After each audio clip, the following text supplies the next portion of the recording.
బాగా జ్ఞాపకం ఉంచుకోండి ఈ మాట. శివ నిర్మాల్యమునకు ఒక పెద్ద విశేషం ఉంది.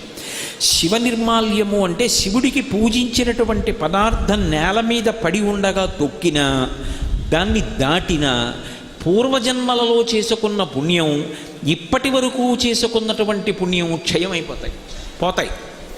అందుకే ఎవరు నందీశ్వరుడి మీద అలా పెట్టేస్తారో వాళ్ళ వల్ల పోతూ ఉంటుంది ఇతరులకు పుణ్యం. ఎందుకని వాడు నంది మీద పెట్టి వెళ్ళిపోతాడు.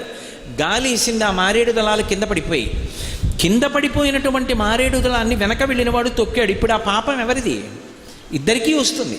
కానీ ప్రధానంగా పాపం ఎవరిది? నందీశ్వరుడి మీద పెట్టిన వాడికి. నందీశ్వరుడి మీద పెట్టకూడదు. అతిభక్తి అన్న పేరుతోటి అఘాయిత్య పనులు చేయకూడదు. కొంతమంది తీసుకెళ్ళి శివాలయంలో ఓ అరటిపండు ఇచ్చారనుకోండి, ఓ ముక్క తీసి నందీశ్వరుడి యొక్క ఆ మూతికి రాసేసి వెళ్ళిపోతారు. అక్కడి నుంచి ఇంతంత ఈగలు బయలుదేరి ఆయన నోటి చుట్టూ ముక్కుల్లోకి వెడుతుంటాయి. ఆయన నిరంతరము శివదర్శనం చేస్తుంటాడు. ఆయనకి అది ధ్యానభంగం కల్పిస్తుందా, కల్పించదా?